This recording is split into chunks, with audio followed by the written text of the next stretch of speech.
Hello and welcome back to Multidimensional Integration, the video series where we talk about the different kinds of integration we have in the space Rn. And indeed, in today's part 9, we will talk about the general integration we can do with polar coordinates in n dimensions. And to do that, we will combine the famous change of variables formula with the definition of a surface integral on the surface in Rn. However, as always, before we go into the details, I first want to thank all the nice people who support the channel on Steady, here on YouTube or via other means. And please don't forget, as a Steady supporter or a Patreon member, you can easily download all the additional material with the link in the description. For example, there you find books, quizzes and PDF versions. And then without further ado, let's immediately start discussing the polar coordinates in Rn. In fact, it's just a straightforward generalization of the spherical coordinates that we have in our three-dimensional space. And there you might already know that such an integration formula might be especially helpful in problems where we have some particular symmetries given. And moreover, you should also already know that such polar coordinates can be described by the distance from the origin to the point and by some angles. And with this information, we can describe almost all points in the space uniquely. And I say almost because we don't need to describe all the points in Rn because we do an integration anyway. Which means we can totally ignore a set of Lebesgue measure 0 here on the right hand side. And we do that because then it's quite easy to write down a diffeomorphism phi. So you see, what we actually do here is just the change of variables formula. This means here on the left, we also have a subset of Rn.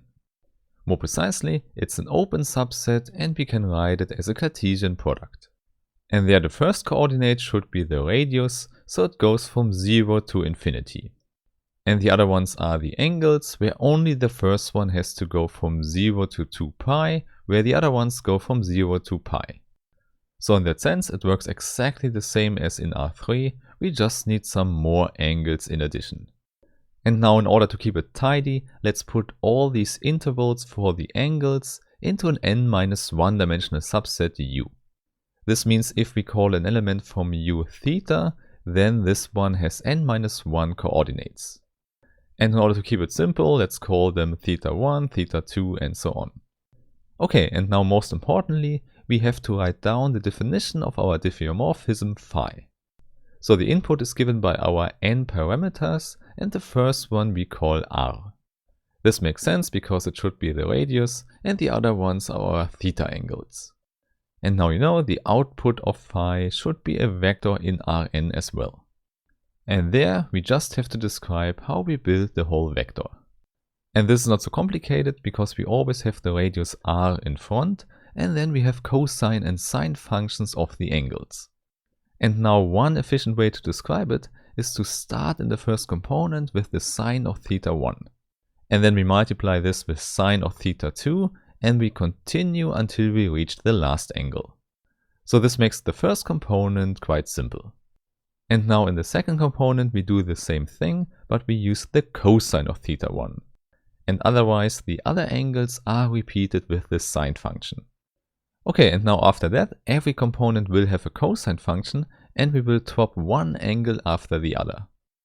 This means here in the third component we have the cosine of theta 2 and then we will continue with the sine of theta 3 and so on. Okay, and now we just repeat this whole procedure here until the cosine function reaches the last angle theta n-1. Which also means that there are no sine functions on the left anymore. And that's it. This is how we can construct the whole vector just with polar coordinates. And maybe here it's helpful to quickly write down the standard three-dimensional case. Which means there we only have two angles, theta 1 and theta 2. So the first component has sine of theta 1 and sine of theta 2, and the second component cosine of theta 1 and sine of theta 2. And then we are already at the end because the last component is just the cosine of theta 2. And now this is one possibility for the spherical coordinates in R3. And now please compare this to the discussion in the last video, because you should see it's almost the same, just the interpretation of the theta 1 angle is different. More concretely, just the sine and cosine for theta 1 are flipped, but this does not change much. Okay, very well, and as promised, what we actually want to do here is to use the change of variables formula for an integral. Indeed, this is the key step. We have to make the substitution to change our coordinate system. This means let's first look at an integral there on the right hand side. So let's assume we have an integrable function f and we want to integrate it over Rn. And then, as already mentioned, we can just ignore a set of measure 0 in the domain of integration. Which means we can integrate over the image of phi without changing anything. And let's write the image in the short way, so we have the interval from 0 to infinity times u. And now comes the change of variables formula in. We integrate over this domain here and substitute x with phi. So quite simple, we have the integral of f of phi of r and theta. And please don't forget, our theta here consists of n-1 components. And moreover, the change of variables formula also tells us that the Jacobian determinant comes in here. So this is an important thing in the substitution, such an additional factor always comes in. And with that we have it, now we change the variables to r and all the theta angles. So you could already say, this one here is integrating in polar coordinates, but of course we can make this whole formula much nicer. And in order to do that, we first should look at the Jacobian. This means we just have to calculate partial derivatives of this whole function phi from before. And in fact, the first one here with respect to r is quite simple, because we have this variable r in every component. And in fact, it's linear in each component, so it will just go out, and what remains here is a vector where no r is involved anymore. However, on the other hand, all the other columns still have this r in a linear sense. So without calculating much, we already know that we can pull out an r from each column. And obviously this fact we can nicely use when we want to calculate the determinant of this Jacobian. Namely, we can just pull out this r factor from n-1 columns. Which means in the formula here, our coordinate r only occurs as r to the power n-1. But then afterwards we still have to calculate a determinant of the remaining stuff, but we don't need to do that right now. Simply because we can build a nice connection of this determinant to a surface integral of the sphere. We immediately get that if we look at a suitable parameterization of the unit sphere in Rn. In fact, this is a straightforward generalization for what we have done in the last video. We just need to write down the parameterization. And as in the last video, let's call this one lowercase phi. And now it turns out, for the domain of the parameterization, we can just use our u from before. Hence, we can use the same theta angles as before, but we don't have the radius r as a parameter anymore.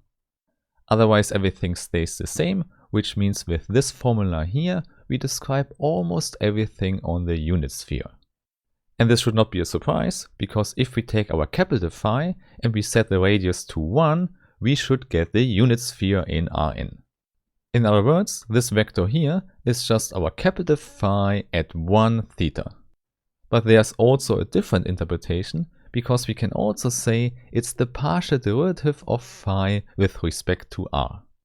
So what we have here is the first column of the Jacobian of phi. And most importantly, it holds for every r and theta. However, now the nicest thing for our surface integral here is that this is also a unit normal vector. Indeed, this is quite easy to see if we look at a two-dimensional picture. Now this vector here just describes the connection between the origin and the point on the sphere. And this means two things. First, if we shift this vector to the point on the sphere, we see it's orthogonal to the tangent vectors. And second, it also has length 1 because the vector describes a point on the unit sphere. Hence, we can use this nice unit normal vector in our Jacobian determinant for the surface integral. And the common notation for that was the square root of g of the parameters. And it's defined by a determinant where we put in the normal vector and the tangent vectors. And there you know, the tangent vectors are given by the partial derivatives of the parameterization lowercase phi. And I say lowercase phi because this is the definition on the surface, but we already know we can actually replace it by our uppercase phi. This means in every column for the determinant here, we actually have our polar coordinates from before. More precisely, we have the partial derivatives of capital phi, which actually tells us that this one is related to the Jacobian determinant from before. The only thing missing here is the variable r, but there we already know it only comes in with the factor r to the power n-1. So by comparing both formulas, we immediately see that the Jacobian determinant and the Kramian determinant are connected in this sense. In other words, only the factor r to the power n-1 is the difference here. And obviously we can use that in our integration to get a nice formula for the polar coordinates. So again, in the first step, we can just use the standard change of variables formula to get in the Jacobian determinant. And then we can just replace it with the Kramian determinant times r to the power n-1. And moreover, of course, we can also use Fubini's theorem to split the integral up. This means we can write the integral with respect to r as an integral from 0 to infinity. And then we can also put the factor r to the power n-1 to the front. And then inside we also have the integral with respect to the angle, so we integrate over u. And now, as already explained, inside we have substituted the Jacobian by the Kramian determinant, which means we have this n-1 dimensional integral inside. And now the nice thing is that this one we can interpret as a surface integral. This simply means that we have a nice short way to write it. And actually for that we need the connection between our capital phi and our lowercase phi. But there you already know it's quite simple because it's just a factor r. Hence now we can finally use the definition of the surface integral. And obviously this will not change the one-dimensional integral over r. However, now we don't need the parameter phi anymore, because we can just write that we integrate over the unit sphere in Rn. And what we integrate is a function f that is combined with a factor r. Which means the whole thing is easier to read if we use a variable, so let's call the variable on the sphere omega. So the area element d sigma here gets a variable omega as well. And that's it. This is the surface integral over the sphere, and it can be calculated by a parameterization like that. However, depending on the problem, this might not be needed, so this formula in the end can be really helpful. So this is the general formula for the polar coordinates, where angles don't occur anymore. So this is the general formula you can remember, and you see it's a volume integral that is split up into spheres. And maybe in order to close this topic, let's look at a quick example. There let's take a function f that is only defined in a ball in Rn.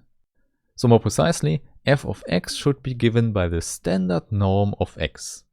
However, only in the case that x lies in a fixed ball of Rn. Let's say it's BR0, so the open ball with radius r centered at the origin. And now outside of this ball, the function should be 0. This implies that our integration over Rn is actually just an integration over BR0. And now, as you already know, in this case we want to use our new formula for the integration with polar coordinates. This means the radius here is integrated from 0 to capital R, and inside we just integrate the function over the unit sphere. However, now the thing is quite simple, because it's just the standard norm of r times omega. Which means the factor r can be pulled out, and we just have to think what the norm of omega actually is. And this is not so hard, because we just integrate over the unit sphere, which means every vector on it has length 1. So we just have to integrate an additional factor r. So in total we just have to integrate r to the power n. And the remaining part is just a surface integral over the whole unit sphere.